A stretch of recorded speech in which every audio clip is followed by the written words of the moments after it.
નવસારી એપીએમસીમાં આ વર્ષે કેરીની આવકમાં થયેલા ભારે ઘટાડાએ ખેડૂતો, વેપારીઓ અને ખાસ કરીને ગ્રાહકોમાં ચિંતા વધારી દીધી છે. દક્ષિણ ગુજરાતની ઓળખ ગણાતી હાફૂસ અને કેસર કેરી પર આ વર્ષે કુદરતી આફતોનો એવો માર પડ્યો છે કે બજારમાં કેરીની માત્રા પણ ઓછી પહોંચી રહી છે અને ગુણવત્તા અંગે પણ અનેક સવાલો ઊભા થઈ રહ્યા છે.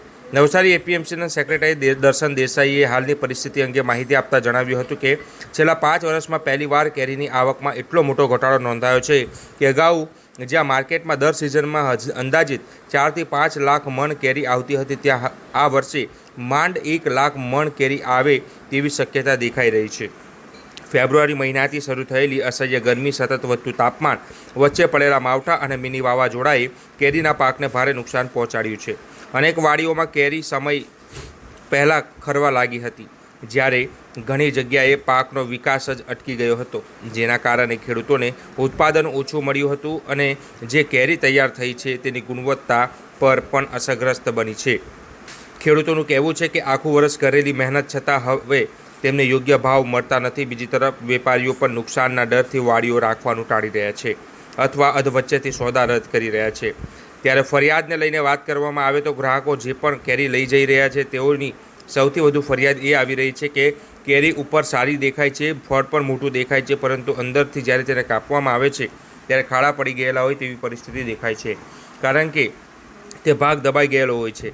કેરીનો અમુક ભાગ એવી પરિસ્થિતિ ઊભી થાય છે કે જેનું કારણ દર્શન દેસાઈએ, જે એપીએમસીના સેક્રેટરી છે, તેમણે જણાવ્યું હતું કે અગાઉ જે મિની વાવાઝોડું આવ્યું હતું જેમાં કેરી ખરી ન હતી પરંતુ ઉપર ઝોલા ખાઈ રહી હતી અને એક કેરી એક ફળને બીજા ફળને અથડાઈ હતી, ત્યારે કેરીનો જે અમુક ભાગ છે તે દબાઈ જતો હોય છે. તેના કારણે આ પરિસ્થિતિ સર્જાઈ હોય તેવું લાગી રહ્યું છે.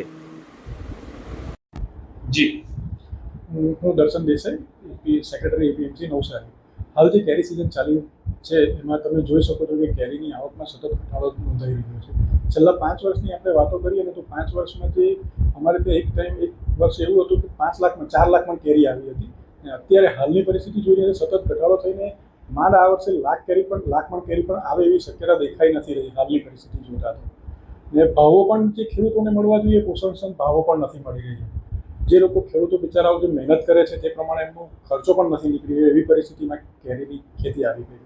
એની માટે જવાબદાર છે અત્યારે જે ગરમી પડે છે, જે ફેબ્રુઆરી માસથી સતત ગરમીમાં વધારો જોવા મળી રહ્યો છે દર વર્ષે, તો એ પણ છે. અને બીજું કે વચ્ચે માવઠાઓ પણ થાય છે, એટલે એ પણ મોટો અસર કરે છે. હાલ અત્યારની કેરી સિઝનમાં એવું છે કે તે કેરીઓ લઈ જાય છે ખાવું ગ્રાહકો, એમને બી ફરિયાદો આવે છે કે અંદર કેરી ઉપરથી સારી દેખાય છે, પાકેલી દેખાય છે, પરંતુ અંદરથી બગડેલી નીકળે છે.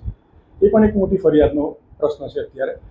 તદુપરાંત જે વેપારીઓ વાડી રાખે છે એ લોકો બી બહુ મોટું નુકસાન ભોગવી રહ્યા છે. અમુક તો એવા છે કે એ લોકો વાડી મૂકીને ભાગી રહ્યા છે, એ લોકો વાડી પાડવાય નથી જતા, કેમ કે એ લોકોને પોસાય તેવું રહેતી જ નથી, કેરી ઉપર દેખાતી જ નથી.